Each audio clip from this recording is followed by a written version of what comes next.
Hi everyone, I'm Mike and this is the Sunday Art Show.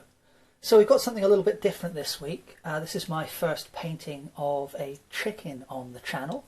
So this is a Dominique chicken or a dominiker hen. And the inspiration for this actually came from a viewer of the channel, which was really cool. So for this little video I did a while ago on plein air painting of a horse in landscape, Robin wrote in and said, any chance you're going to paint some chickens, because I recently got dominiker hens. Yeah, they're curious little characters, they're quite quirky, and you'd like to see my interpretation of them. So I wasn't familiar with them. I looked them up and I thought, okay, well that's cool, but I probably have to do it from a Pixabay reference photo. But then by chance we were at Otterton Mill, which is where this footage is here. Otterton Mill is, here's a little biro sketch I did inspired by the hens. And Otterton Mill is actually one of the 10 oldest businesses in the entire world. But they've got these chickens there. And as you can see, they are little characters. And this one is just kind of scratching away at the dirt, which I thought was would make for some good sketches. So I did a few quick little thumbnail sketches with the purple biro, just to do something a little bit different. And you can see here, they're just simple little line drawings, gestural drawings, but kind of hopefully captured the character and poise of the hen there. And just doing these quick studies helps you get used to an animal, especially if you're not used to drawing or painting that particular animal. So I actually did another one, another biro drawing. This rooster, though, that could be another good character for a painting at some point in the future, so look out for that. But this particular sketch here is the one I'm going to base the painting on, that particular pose. Just kind of a classic hen walking along pose, if you like. So I'm starting out with A2 mixed media paper in a pad, as you can see. 1/2 inch flat brush. And I'm just putting down some burnt umber Atelier interactive acrylic. As usual, I'll pop the colours that I'm using in the description below the video. And what I'm doing is just doing what I did with the biro, really. I'm just putting in a very loose line drawing, looking at the basic shapes. And then having done that, I've gone back over with a blue to refine my drawing and make any corrections. But I'm also kind of adding some contours, because as these hens are black and white patterned, as you can see there, it's quite a complex patterning. And it's very easy to get lost in amongst that complexity. So I'm trying to keep the structure very simple initially. Having done that, I'm coming in now with kind of it's almost like a mid-grey, I would guess, but I've mixed it up with alizarin crimson, ultramarine blue, a bit of burnt umber, and just a touch of carbon black. And what I'm doing is keeping in mind those simple forms that I've put down in the sketch.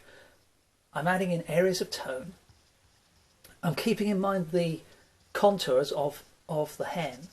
But when the paint runs out on my brush, as you can see I'm doing here, I'm adding a little bit of dry brush in. And I'm hoping some of that will show through in the finished painting and give something of a fluffy texture, but we'll see how that goes. And next I've mixed up kind of a grey-blue.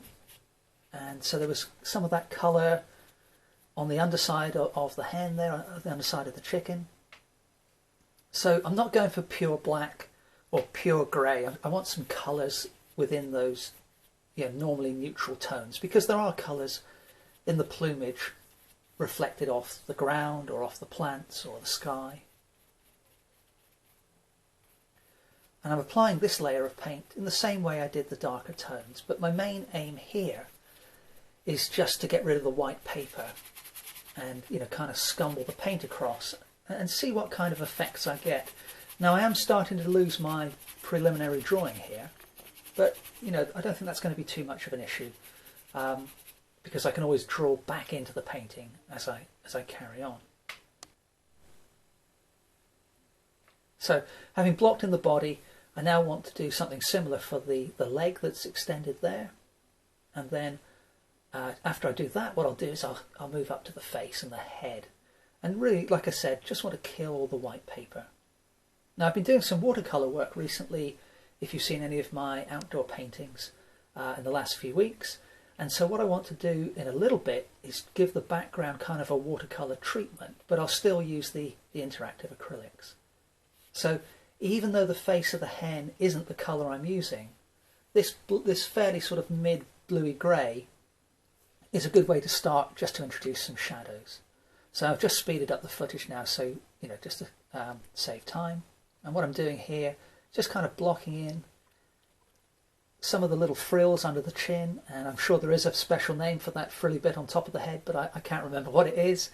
So I'm just adding a little bit of the alizarin crimson mixed in with the ultramarine blue and a little bit of white to block those in.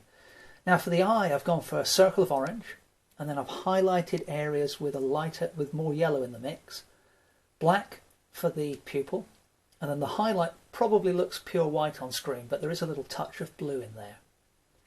And then I've used a deeper purple to begin to outline the eye, and now I'm coming in with a larger mix of white in that same mixture to just start to pick out some of the highlights. So you can see the bird is starting to take shape now, but one of the things I was particularly taken by was the deep blue reflected hues on the underside of the body there. So I'm just adding those in now. So it's simply ultramarine blue with just a touch of white. And there might be a touch of the crimson in there as well.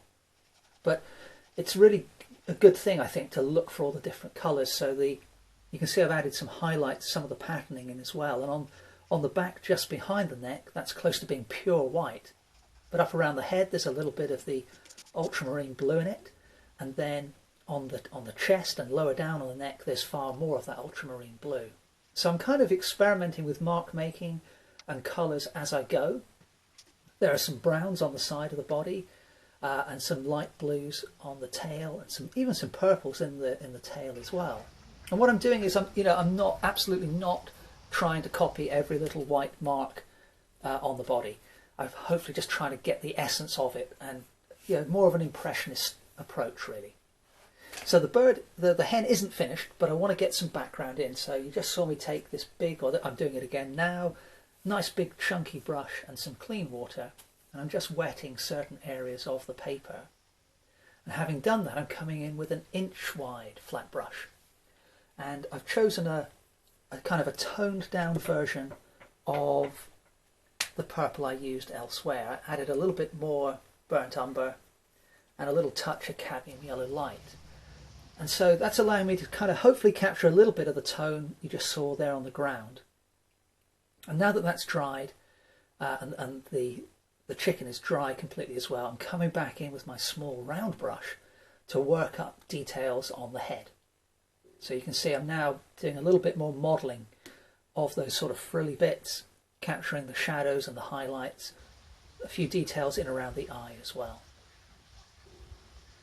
So I mean, just from the little bit of footage I got on this particular day, you could probably produce almost 100 paintings with all the different poses and stuff, because they really are quite characterful birds.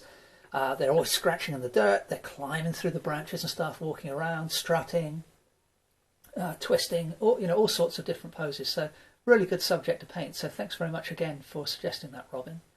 And as you can see, back to working on the head with my round brush.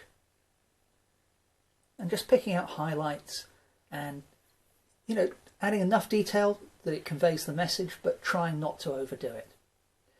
And now when the paint is dried back, I can now come in and say, well, I'll add a few more highlights here and there to the patterning on the feathers. And having done that, I can pick out some darker areas as well. So again, I'm keeping in mind the different colours of my highlights and the different tones. So for example here, I came in a little bit too light on the underside of the chest, so I kind of toned that back by just removing most of it with a paper towel. But next I want the head to stand out much more than it currently is. So I'm adding thin layers of darker paint, green over the back, purple around the head, to kind of reflect what's going on in amongst those sticks and things and those dead bushes. And then I want to add some shadow, cast shadow on the underside of the bird there, and pick out a few key highlights on the leg. Now, I came in a little dark here with the shadow, a little bit too much black in the mix, but I did want to add some darker highlights, so I knocked back much of that with the paper towel again, and came in with more of a purple, and then having put the darks in, I came back in with some of the light patterning. Now, having done all of that work, I wanted to go right back to what I did at the very beginning and pick out the simple shapes again. So I mixed up some ultramarine blue and the alizarin crimson to get a nice purple, and I'm using that applied very thinly to just put washes of that purple colour over the dry painting that I've done already, you know, not caring whether I cover up some of the pattern or not, but hopefully most of it will show through. And what that's allowing me to do is go right back to the start and pull out those simple shapes, those simple forms, to hopefully improve the modelling of this little hen. And you can see in the background I've also added just a few little touches to suggest the presence of some leaves and things. I've put some cast shadows weaving across the ground, and I've put a little lighter yellow wash on the ground on the right hand side as well, to try and create that illusion of light, you know, cascading across this bird. Added a little more shadow under the chin there. So let me just show you some close-ups. There's the head. You can get a good look at the eye there. There's my little signature hidden in the shadows. Some of the patterning on the tail and the wings. And so that's this painting pretty much done, actually. I need to think up a good title for this one, but I'm pretty happy with it, actually. So thanks again for the suggestion. Really appreciate that. If anybody else has a subject they would like me to paint, then please feel free to ask. And I hope to see you next Sunday for the next episode of the Sunday Art Show. Please remember to like, comment and subscribe. Thanks very much for watching.